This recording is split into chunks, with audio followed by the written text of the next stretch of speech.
Bonjour, dans cette vidéo on va s'intéresser aux exercices de la fiche numéro 3, certains sur des rappels et d'autres sur la notion de fraction égale.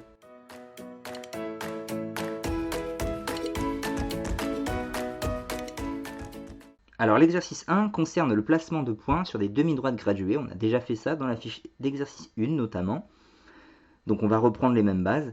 Alors on a ici le point A, le point B, le point C, dont on cherche à déterminer l'abscisse, la position sur la demi-droite graduée. Mais en plus, on nous demande de préciser cette position, non pas en écriture décimale, comme on a déjà appris, mais avec une écriture fractionnaire. Bon, finalement, c'est plus simple ici d'ailleurs de le faire en écriture fractionnaire. Alors, comment on fait? Déjà, on vérifie de où on part. On démarre à 0. Bon, et on va atteindre 1. Donc ça représente une unité. Et cette unité a été coupée en 4. Ça, c'est la définition même d'un quart. Et puis A, ça tombe bien, il est justement sur le premier trait. Donc A vaut un quart, en tout cas sa position, son abscisse. Le point B, lui, va se trouver donc à 1, 2, 3, 4, 8, 4. Parce que je vous rappelle vite fait que 1, c'est justement la fraction 4 sur 4. 2 ici, c'est la fraction 8 sur 4, etc. Donc là, on va être à 7 quarts. Et pour C, 8, 9, 10, 11, on est à 11 quarts. Bon, c'est le cas facile, mais qu'il faut être capable de faire. Pour les deux suivants, ça va être différent. Donc là, il faut quand même bien maîtriser la notion. Pourquoi? Parce qu'on ne part plus à partir de 0 ici. En fait, on va partir à partir de 2. Donc il y a en fait plein de graduations avant qu'on a effacées, mais qui existent. Ça veut dire quoi? Ça veut dire qu'on va remarquer déjà qu'entre 2 et 3, on a effectivement une unité, comme à côté, qu'il y a 5 intervalles, donc il va s'agir de cinquième. Bon, jusqu'à là, pas de difficulté, c'est comme avant. Oui, mais ça a beau être la troisième graduation ici, il ne s'agit aucunement de 3 cinquièmes.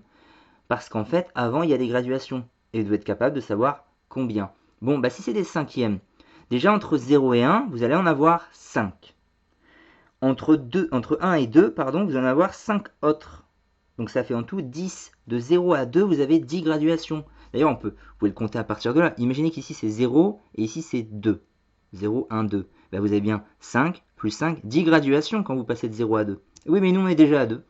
Donc ici en fait il y a déjà 10 cinquièmes. Donc 11, 12, 13 cinquièmes. C'est comme ça qu'il faut faire. Il ne faut pas se tromper. 13 cinquièmes. Donc ici, ça va être 15, 16, 17, 18, 19 cinquièmes. Alors là, si c'est 3, ici c'est 4, ici c'est 5. Donc ça fait combien de cinquièmes? 5 fois 5, 25. Je n'ai pas besoin d'aller compter un par un, je sais que c'est 25 ici. 26, 27, 28 cinquièmes. Bon, pour être sûr que vous avez compris, eh bien, on a un troisième cas. Alors là, on a 5 ici et 6 là, donc une unité qui sépare ces deux nombres. Et pour faire cette unité, on a découpé en 1, 2, 3, 4, 5, 6, 7 intervalles. Donc il s'agit de septièmes, ça c'est sûr. Mais là encore une fois, ça a beau être la deuxième graduation, ce n'est pas non plus 2 septièmes. Parce qu'on ne démarre pas en 0, on démarre en 5. Donc combien on a déjà parcouru de septièmes quand on est en 5? Eh bien la réponse c'est 5 fois 7. Donc on a déjà fait 35 septièmes ici. Voilà où on est à 35 septièmes. Pardon. Donc, eh bien ici, ça va être 36 septièmes. Et donc là, c'est 37 septièmes. Je le redis pour cet exemple-là, c'est des septièmes, on est à 6, donc 6 fois 7, on est à 42 septièmes. Donc 43, 44, 45, 46, 47 septièmes. Voilà, bien maîtrisé. Alors l'exercice 2 va justement un petit peu rejoindre ce que je viens d'expliquer, ça tombe très bien. Décompose chaque fraction comme somme d'un nombre entier et d'une fraction plus petite que 1. C'est-à-dire, il y a une part entière et puis il y a un reste. Un peu comme ici. Vous voyez les positions, là en fait on a une part entière, concernant la position du point G, c'est 5 unités plus 2 septièmes. Là, on décompose, vous voyez, sous la forme d'une somme d'un nombre entier plus d'une partie fractionnaire plus petite que 1. 5 plus 2 septièmes. Seulement, quand vous devez le mettre sous la forme d'une fraction 100% fraction, eh bien, oui, il faut faire les efforts qu'on a fait avant. Bon, bah là, c'est déjà entièrement sous la forme d'une fraction et on veut faire l'inverse. On veut l'écrire comme étant la somme d'un nombre entier plus d'une fraction plus petite que 1. C'est des demi. Il faut chercher combien il y a de paquets de 2 dans 7. Eh bien, des paquets de 2, on peut en faire 3. Parce que 3 fois 2 égale 6. On a 6 plus 1 en fait dans 7. Et 6, je redis, c'est 3 paquets de 2. Donc en fait, c'est 3 unités plus un reste, un demi. Si je repars dans l'autre sens, c'est bien 6 demi ici, plus 1 demi, 7 demi.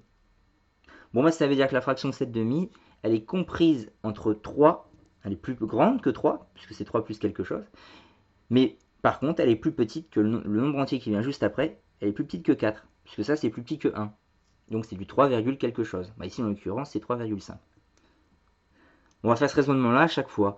21 douzièmes. Combien on peut faire de paquets de 12 dans 21? On peut en faire un seul. C'est 1 plus. Et on cherche donc ce qui manque. On fait 21 moins 12. 21 moins 12, ça fait 9. Donc en fait, 21, c'est 12 plus 9. Donc 12 douzièmes, qui fait une unité, plus 9 douzièmes. Donc c'est compris entre 1 et 2. 27 quarts, combien il y a de paquets de 4? On se rappelle les tables. 4 fois 6, 24. Donc il y a 6 unités, j'étais déjà à 24, plus 3 quarts. Donc c'est compris entre 6 et 7. 3 quarts, ça fait 0,75 pour vous rappeler. Donc en fait, cette fraction vaut 6,75 d'ailleurs. Et enfin, 37 cinquièmes, on cherche combien il y a de paquets de 5 dans 37. Il y en a 7, 7 fois 5. Donc c'est 7 unités, plus ça reste fractionnaire de cinquième. Oui, 35 plus 2. Ce qui donne 37 cinquièmes compris entre 7 et 8. Donc on passe ensuite à l'exercice 3 qui est sur la nouvelle notion, le fait que des fractions puissent être égales, alors que les numérateurs et les dénominateurs, a priori, n'ont rien à voir. Alors comment ça fonctionne? Je vais le redire, ce que j'avais dit dans la leçon. Eh bien, il faut observer le lien de passage au numérateur. Il y a un fois quelque chose pour passer du plus petit au plus grand, dans les situations qu'on étudie ici en tout cas. Eh bien, il faut que le lien de passage en haut soit le même en bas. Si c'est le cas, les fractions sont égales. Si ce n'est pas le cas, elles sont différentes. Alors ici, pour passer de 3 à 12, on vous demandait de justifier ça. Préciser les liens de passage, il faut faire 3 fois 4. C'est ça qui fait 12. Et ça tombe bien, 5 fois 4, ça fait 20. Donc c'est le même lien en haut et en bas. Ces fractions sont identiques. Ici, on a 7 fois 3 qui fait 21. Oui, mais ici, ce qui fait 18, c'est 3 fois 6. Ce n'est pas le même nombre, donc ces fractions sont différentes. Ici, les tables, encore une fois, 5 fois 7 donne 35, et 4 fois 7 aussi donne 28. Ces fractions sont identiques. 8 fois combien donne 24? La réponse c'est fois 3. Est-ce qu'on a fois 3 en bas? Non, pas du tout, c'est pas le cas. Alors on peut l'écrire et le barrer pour dire qu'il n'y a pas fois 3, donc c'est pas le même nombre, on va pas chercher. Donc les fractions sont pas égales. Et enfin, on a une dernière situation, une proposition. Là, c'est l'inverse, tout notre type d'exercice qu'on fait plus en cinquième, mais je pense que vous êtes capable d'y arriver. Donc j'en ai mis 1. En fait, on sait que les fractions sont égales. On veut qu'elles le soient plutôt. Parce qu'on a mis le égal. Seulement, on ne connaît pas la partie du bas. Oui, mais si on veut qu'elles soient égales, on ne peut pas mettre n'importe quoi. Alors comment on fait? Eh bien, en fait, on va s'occuper de la partie du haut d'abord. On voit qu'on doit passer de 7 à 63. Donc il faut se poser la question, 63, c'est 7 fois combien? Et 63, c'est 7 fois 9. Eh bien, si on veut que cette fraction-là soit égale à celle-ci, lorsqu'on aura complété la fraction, eh bien, ça veut dire qu'en bas, il faut aussi faire fois 9. Sinon, ça ne sera pas égal. Et 5 fois 9, ça fait 45. Voilà. On termine avec l'exercice 4 qui est sur la même notion. Lors d'une soirée foot pizza, Jacques dit « J'ai mangé les 4/6 de la pizza au fromage ». Simon lui répond « Moi j'ai été plus raisonnable, je n'ai mangé que 2/3 de la pizza reine ».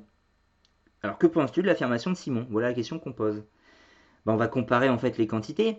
La quantité de Simon c'est 2/3 d'une pizza, la quantité de Jacques c'est 4/6. Oui, mais le problème pour Simon, c'est que 2/3, eh bien c'est la même quantité que la fraction 4/6. Ce qui nous le prouve, c'est qu'on fait x2 en haut et en bas. Donc ces fractions sont identiques. Ça veut dire que Simon il a tort, il n'a pas été plus raisonnable. C'est la phrase qu'on met. Simon a mangé la même quantité que Jacques. Donc voilà, Simon a mangé la même quantité que Jacques. C'est terminé.